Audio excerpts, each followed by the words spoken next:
Yes, hello po mga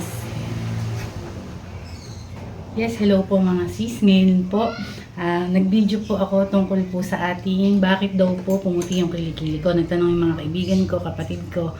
Ayan, kasi po nung pong nagbuntis ako, umitim po siya talaga. Na, syempre pag po nagbubuntis, di ba umitim po yung mga ano ng babae. Ewan ko lang po ibang nagbuntis.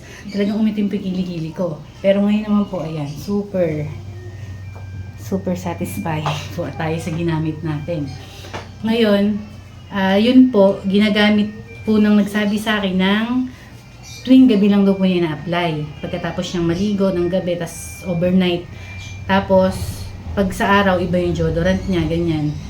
Pero ako po ang ginawa ko, para po ako mas mabilis, effective ba, ganun. Nag-try po ako ng, after kong maligo sa umaga, tapos sa gabi na naligo ako, yun na po yung ginagamit ko, hindi na po ako nag-deodorant. After 2 months halos, na mauubos ko yung isang, isang lalagyan niya na ilang ml ba to? Ay, ilang grams ba to? Parang lang to, 10 grams ba? Na maubos ko lang po yung isang isang ganyan. Nagulat po ako nung nagaganyan ako, naglalagay ako, pumuti na ang kilikili ko. Adi ngayon, ayan, pumuti. Kasi po talagang umitim to nung nagbuntis ako kay Bless.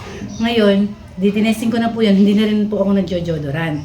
Yun na rin po ang nilalagay ko pagkaligo ko. O diba, nakatipid na ako sa deodorant ko na Nivea kasi. Hindi po ako endorser o share ko lang po sa iba na baka mahiyang din po sa inyo, ganun. Pero hindi ko po ginagarantid na tulad ng maging effect sa akin yung magiging effect sa inyo. Ayan po talaga siya, pumuti talaga siya. Dati hindi po ako nakakapagganto ng damit. Dahil nga po talagang umitim nga po yung kilikili ko, di ba? Ngayon, ito po mga sis, ang ating sikreto. Ito pong guri avocado. Kaya nga lang po kasi, pabaligtad kasi yung camera ko dahil nakaharap sa akin. Ayan po, kung alam niyo po yan. Ito lang po ang aking sikreto. Yan na rin po ang naging deodorant ko mga sis.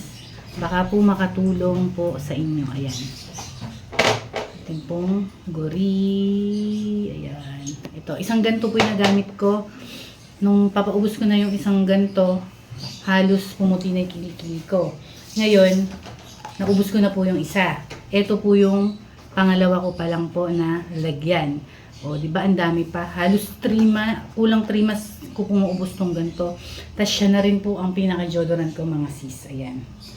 Ayan po, ang ating hindi po ako endorser or hindi po ako, shinare ko lang po ang ating sikreto. Ayan po, super satisfying po. Hindi na po rin po ako nag-deodorant or anti-perspirant natin. Ayan na po.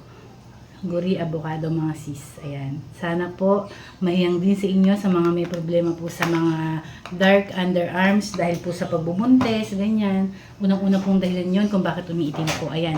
Mga sis, thank you so much po sa panonood nyo. Okay, baby ko. Thank you so much po sa panonood nyo mga sis. Ayan, sana po. Okay, baby ko. Ayun po yung anak ko. Ayan. Bunso ko po yun. Okay po. Ayan po ang ating ginamit mga sis. Sana po ay makatulong po sa inyo na okay po. Na, kung umitim po ang ating mga underarms dahil sa pagbubuntis. Okay, anak. Diyan po yung bunso ko na nangungulit lagi sa akin. Ayan mga sis. Thank you so much po sa panonood nyo. Okay po, baby ko. Ayan po, talagang makulit po ang bunso ko. Ayan. Sana po nakatulong sa inyo mga sis tong aking video at sana mahiyang din po kung itatry nyo mga sis. Okay, thank you so much po. Bye.